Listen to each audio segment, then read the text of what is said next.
Hello everyone, welcome to traditional veg food recipes.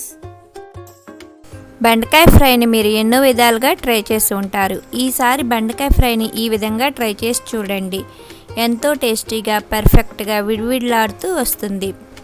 ముందుగా బెండకాయలను తీసుకుని బెండకాయలను మరీ చిన్నగా కాకుండా మరీ పెద్దగా కాకుండా ఈ సైజులో కట్ చేసుకోవాలి.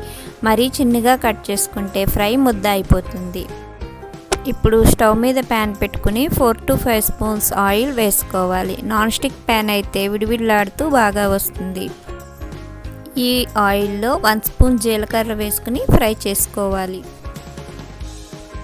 జీలకర్ర ఫ్రై అయిన తర్వాత దీనిలో అల్లం వెల్లుల్లి పేస్ట్ వేసుకోవాలి. అల్లం వెల్లుల్లి పేస్ట్ కొద్దిగా ఫ్రై అయ్యాక మనం ముందుగా తరిగి పెట్టుకున్న బెండకాయలను వేసుకుని ఫ్రై చేసుకోవాలి. బెండకాయల మీద మూత పెట్టకుండా ఈ విధంగానే ఫ్రై చేసుకోవాలి. విడివిడిలాడుతూ వచ్చేలాగా ఫ్రై చేసుకోవాలి. బెండకాయలు ఈ విధంగా 50% ఫ్రై అయిన తర్వాత దీనిలో ఉల్లిపాయలు వేసుకోవాలి. ఇప్పుడు దీనిలోనే 1/2 స్పూన్ పసుపు, 1 స్పూన్ సాల్ట్ అన్నీ వేసుకుని బాగా కలిసేలా కలుపుకోవాలి. ఆ వీడియోస్ మీకు నచ్చినట్లయితే ప్లీజ్ సబ్స్క్రైబ్ మై ఛానల్. పక్కనే ఉన్న గంట సింబల్ నొక్కితేనే వీడియోస్ పెట్టగానే నోటిఫికేషన్ వస్తుంది. Please support and encourage my channel.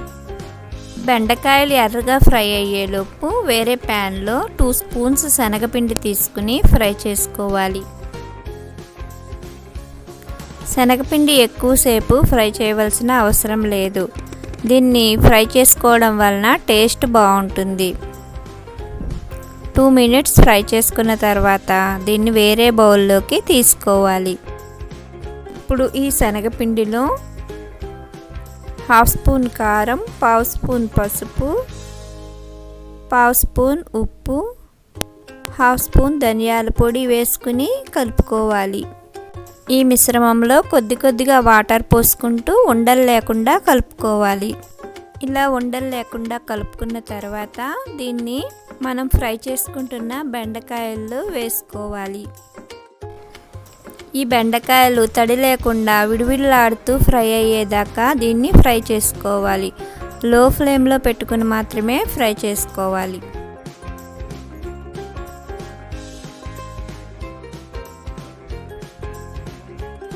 ఈ బెండకాయలు బాగా ఫ్రై అయిన తర్వాత లాస్ట్లో కొద్దిగా నిమ్మకాయని పిండుకోవాలి. లాస్ట్లో కొద్దిగా వేయించుకున్న జీడిపప్పులను వేసుకుని కలుపుకుంటే ఎంతో రుచికరమైన బెండకాయ ఫ్రై రెడీ అయిపోయింది. ఈ ఫ్రై రైస్లోకి చపాతీలోకి చాలా టేస్టీగా ఉంటుంది. Thanks for watching my videos. Please like, share and subscribe my channel.